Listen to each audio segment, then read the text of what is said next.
How's it going, everyone? Justin Crumley here with the Cujo Productions channel. Welcome to another edition of Cujo Productions Sports Talk. With me is my buddy Vinny Brown, rocking Corey Dillon. That's awesome. I obviously got Edelman on, even though he's suspended for the first 4 games. I don't care. Edelman's one of my favorite players. So, yep. Got the Patriots towel in the background. We're here to talk some Patriots. This is going to be a 2018-2019 season preview. We're going to go over the schedule. We're going to give our record predictions. And we're going to talk about some questions and concerns that we thought up. So without further ado, let's get started. Okay, so first let's talk about the schedule. I'll post it in the description below like I did to my Michigan video. So if you guys want to take a look at it. So, looking at the schedule, best case scenario, worst case scenario, and what realistically do you expect? So, what's your best case scenario? 15-1. 15-1. Ooh, that's bold. Worst case scenario? 12-4. Realistically, what do you expect? 13-3. All right. Looking over the schedule, I think the best case scenario is 14-2. I think the worst case scenario is 11-5. And I think, realistically, I expect 13-3. The games that stick out to me are Kansas City. We seem to have trouble against Kansas City, especially in the regular season. Postseason, not so much, but regular season, yeah. Miami, they always struggle in Miami. I don't know what it is. Brady historically doesn't play his best in Miami. Pittsburgh is also very interesting. Though I would say New England has dominated the rivalry, it's still a game. Another game that sticks out to me is Jacksonville, because that's going to be tight. Jacksonville is going to be a good team this year. I think that's going to be a fun game to watch if it's on in where we live. But that is also a game they could go either way. And there's also Green Bay and Minnesota. These are 2 games that are going to be very tough. Thankfully, they're both home. They're both in New England. That doesn't mean a whole lot, but they're going to be fun to watch, definitely. Minnesota is coming off of a very good, strong season, especially defensively, and I don't expect that to be any different. Green Bay, I mean, unless Aaron Rodgers gets injured again, they'll be a juggernaut. They'll be tough to beat, definitely. The game in Week 3 at Detroit also sticks out to me because, New England and Detroit, that's always fun.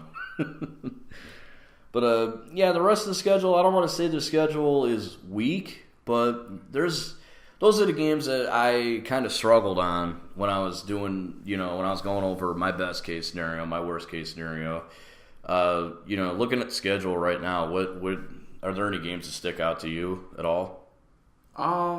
Jacksonville, KC, Green Bay, Minnesota, and actually the Chicago one kind of intrigues me. Oh, yeah, Chicago. I didn't even think about that. They just signed Khalil Mack. They got him in a trade from the Raiders, and they signed him to I think it was like a record-breaking contract. Is 6 years, $141 million or something? With $90 million guaranteed. $90 million guaranteed. I mean, it's nuts. And this is just days after Aaron Rodgers signs a humongous contract. So it's definitely going to be an interesting game. I didn't even think about that. Chicago, that's going to be fun. It's in Chicago, too. So that'll be a good one. Oh, yeah, I didn't even think about that. What do you think of the Indianapolis game in Week 5? And I only bring that up because, was it the GM of Indy or whatever was like, the rivalry's back on because Josh McDaniels. I mean, that's the only reason I want to bring that up. I think New England smacks them, to be honest.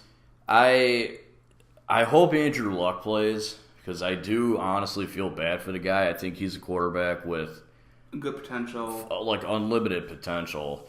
But he has just been marred by injuries. Really bad injuries, So I hope it's him. And if it's not, if it's Jacoby Brissett, that'd be cool too. Yeah, former New England Patriot. Yep. Oh yeah, absolutely.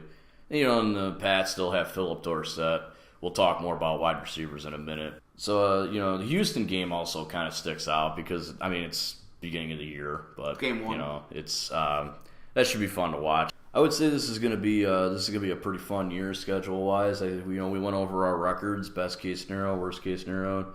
We both had the same expectation, 13-3. So I think it'll be another successful year when looking at the schedule. But that brings me to any questions and concerns, and I don't think this is the biggest one, but this is definitely one that is going to come up. The defense. Because Matt Patricia's gone. We have a new defensive coordinator. Well, technically he's not defensive coordinator, but he's making the play calls. Brian Flores, I think his name is. Yeah. It might be Flores. I might be mispronouncing it. But so how is that going to how's that going to play out? And I think that's a pretty legitimate concern because it's a top 10 defense. I hope so. I hope New England does become one of the more stacked defenses in the league. I mean, a couple of years ago they had the top scoring defense in the whole game when they went up against Atlanta in Super Bowl 51. They had top scoring defense, so that was really cool. But last year they were just awful defensively throughout the year. Well, it got better as the year went on. But then you look at the Super Bowl, their defense got absolutely destroyed. Yep. And I think now you have a whole new perspective. You got a guy like Brian Flores. I hope so. I hope he does turn us into a top unit hopefully with a pass rush, some good defensive backs, and a good secondary. I just hope things come together. That brings me to the pass rush because last year they didn't have a very good pass rush. Rob Ninkovich retiring definitely put them back a little bit. I think signing Adrian Claiborne was a good move. Yep. I think it was a great move. I think, and I've seen some highlights of him in the preseason. He looks pretty good. He's still on the roster as of now, at least to my knowledge. So he must be doing something right. Reasonable prediction. I think he'll be the Pats' sack leader. It's possible. It's definitely possible. And you got Derek Rivers, I think, coming back from injury. You have that rookie that they had last year. What was his name? Dietrich Wise. Yeah, Wise. Yeah, he was pretty good last year. I think the pass rush is, while still a concern, I think it'll be better. Let's talk about the quarterback situation because that's definitely a talking point. So they made the decision not to draft a quarterback. They did. They drafted Danny Etling. They just released him. I don't know if they're going to bring him back to the practice squad or if they're just letting him go. He had one good game the preseason. The rest of the highlights I had seen of him, he really did not look that good. You have Tom Brady, who's 41. That's not exactly football playing age. Brian Hoyer is a backup. Yeah. He's a backup quarterback. But if Tom Brady goes down, the whole season it's pretty much done. It's probably more. I would say it's a done deal. I don't want to come off like I'm talking down to a guy like Brian Hoyer. I like Brian Hoyer. I think he's good for a backup role, but unless we get the next Nick Foles kind of thing where just out of nowhere he busts out this amazing season, I'm just saying I'm not as confident. If Brady goes down, I will not be as confident that the rest of the season will go accordingly. And I'm going to be honest about it. I really do think it's all or nothing, kind of thing. I just hope Brady can make it to the whole year. Okay, last and not least, the wide receivers. I didn't originally want to talk about this because it didn't seem like a talking point. Then Eric Decker retired. They released Malcolm Mitchell. They released Kenny Britt. Braxton Berrios, the guy they drafted, from Miami, he's on IR now. Oh. So the options at wide receiver are really getting thin. Right now you got, as I mentioned in the beginning of the video, Edelman is suspended the first 4 games. You still have Chris Hogan. You still have Philip Dorsett. You still have Cordell Patterson, who looked really good in the preseason. He's probably going to be a top receiver. But, again, the options, and I mean, you still have, Gronk at tight end, and you got Dwayne Allen at tight end. So there's options at tight end, but the wide receivers are starting to thin out. At least till we get Edelman back, then it'll kind of bolster a little bit, but even then, it's still pretty thin. What do you think? You think they should go out and... Apparently we signed, too, from what I saw in the past fan base. Yeah, but... If we need to sign at least someone like a Jeremy Maclin or a Des Bryant type. Yeah, I mean, well, I've heard talk of, I've heard a few things here and there about the possibility of Des Bryant signing with New England. That would be huge if Des Bryant landed in New England. If he can get his head out of his ass, I'd be cool with that. Yeah, I mean, that's obviously, and that's really, I'm kind of surprised that he hasn't been signed yet because, yeah, he's got some locker room, he's got some issues, he's done a lot of crappy things. I'm not going to deny that. If you think about it, though, so did Randy Moss. Randy Moss had a reputation for being like a loudmouth, an asshole, all this other stuff. Obviously, when he went to Oakland, I guess there wasn't just too much to act out about. So he goes to New England. All of a sudden, had a change of heart. Yeah, all of a sudden he's like a different thing entirely, and it really showed in his play too, because he set the record for the most touchdown receptions. To this day, still stands too at 23.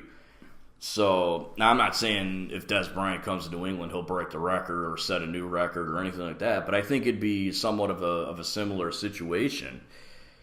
And I do think Des Bryant is a damn good wide receiver. He's a fantastic receiver. But yeah, Jeremy Maclin, I think, is another guy that maybe they could look into, because he is a free agent apparently. I didn't even know that. I thought he got picked up. He'd be a good option. I think Braxton Miller? Yeah, just got released by Houston. I can't believe that. I think he might be another option. So there are guys on the market that New England can sign, but I don't know if they will. Yeah, again, wide receiver, definitely a strong talking point, and I think it's one that they need to address. So anyway, guys, that's all we have for you today. I want to thank my buddy Vinny Brown for appearing in this video. Patriots fans, what are some questions and concerns that you have coming into the season? What do you think their record would be? Give us best case scenario, worst case scenario, what you expect. Give us one or give us all three. Anything you want to talk about, throw it in the comment section below. Be sure to check out my social media pages, my Facebook page, my Instagram, my Twitter account. Links to all that in the description below. If you want to buy some merchandise, my Redbubble page is also linked in the description below. Thank you so much for watching, guys. I really do appreciate it. So anyway, guys, for Vinny Brown, I'm Justin Crumley, and this is Cucho Productions, signing out.